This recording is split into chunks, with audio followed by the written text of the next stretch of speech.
السلام علیکم ورحمۃ اللہ وبرکاتہ۔ امید کرتا ہوں آپ تمام دوست خیریت سے ہوں گے۔ آج ایک اور ویڈیو میں آپ کے سامنے حاضر ہیں۔ ماہ رمضان المبارک کا دوسرا عشرہ اپنے اختتام کے قریب ہے اور تیسرے آخری عشرے کا آغاز ہونے والا ہے، اور رمضان کے اس تیسرے اور آخری عشرے میں لاکھوں مسلمان اللہ کے پیارے نبی صلی اللہ علیہ وآلہ وسلم کی ایک عظیم سنت اعتکاف کی تیاری کر رہے ہوں گے۔ اعتکاف کی لغوی معنی ہے ایک جگہ پر جمع رہنا، اور اصطلاح کے اندر اللہ کی رضا کے لیے رمضان المبارک کے آخری عشرے میں روزے کی حالت میں اپنے آپ کو مسجد میں وقف کر دینے کا نام اعتکاف ہے۔ اعتکاف کی 3 قسمیں ہیں۔ اعتکاف مرد اور عورت دونوں کر سکتے ہیں۔ مرد کے لیے مسجد میں ہونا ضروری ہے اور عورت اپنے گھر کے کسی حصے کو خاص کر دے۔ اب 3 قسمیں، ان میں سے پہلی واجب ہے، دوسری سنت، تیسری نفل۔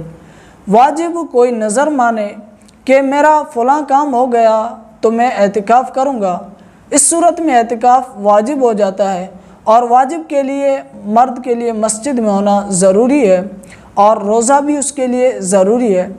دوسرا ہے سنت موقدہ علی الکفایہ، جو کہ رمضان المبارک کے آخری عشرے کے اندر ہوتا ہے۔ اس کے لیے بھی مرد کے لیے مسجد میں ہونا ضروری ہے اور روزہ بھی اس کے اندر شرط ہے۔ اور تیسرا اعتکاف ہے نفل۔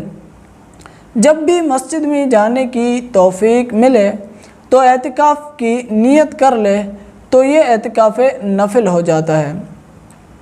رمضان المبارک کے آخری عشرے کا جو اعتکاف ہے، جسے اعتکاف سنت کہتا ہے، اس کی بات ہو رہی تھی، تو اس کے متعلق بھی اللہ کے پیارے نبی صلی اللہ علیہ وآلہ وسلم کے بہت سے فرمانات ہیں اور احادیث مبارکہ کے اندر اس کی بڑی فضیلت آئی ہے۔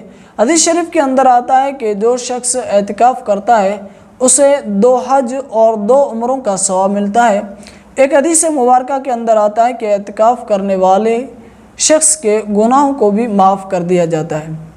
اعتکاف کی توفیق ملنا یہ اللہ رب العزت کی طرف سے ایک بہت بڑا انعام ہے کہ ایک بندہ سب کچھ چھوڑ کے، دنیا سے قطع تعلق ہو کر، گھر کاروبار سب چھوڑ کر 10 دن کے لیے اپنے آپ کو مسجد کے اندر وقف کر دے، تو اس کے اندر اس کو سب سے بڑی بات تو اپنی اصلاح کرنے کا ایک خاص موقع بھی ملتا ہے۔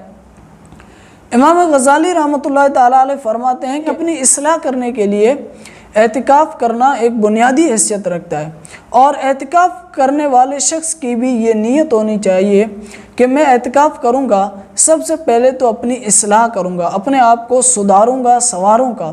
اور دوسری بات یہ ہونی چاہیے کہ میں اپنی اصلاح کے ساتھ ساتھ اپنا محاسبہ بھی کروں گا، یعنی اپنے آپ کو تلاشی بھی لوں گا کہ اللہ رب العزت نے کس چیز کے لیے مجھے پیدا فرمایا اور میں کیا کر رہا ہوں، کون سے کام ہیں جو مجھے کرنے چاہیے جو میں نہیں کر رہا، اور کون سے کام ہیں جو نہیں کرنے چاہیے اور میں کر رہا ہوں۔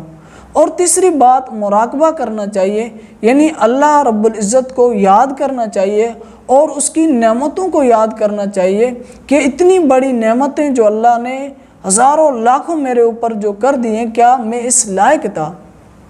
اور اس سے بڑی خاص بات اعتکاف کرنے والے کی یہ نیت ہونی چاہیے کہ میں دین کی تعلیم حاصل کروں گا، اور اس کے اندر بھی سب سے پہلے قرآن مجید کو پڑھ کر اس کو سمجھوں گا اور صحیح پڑھنے کی کوشش کروں گا۔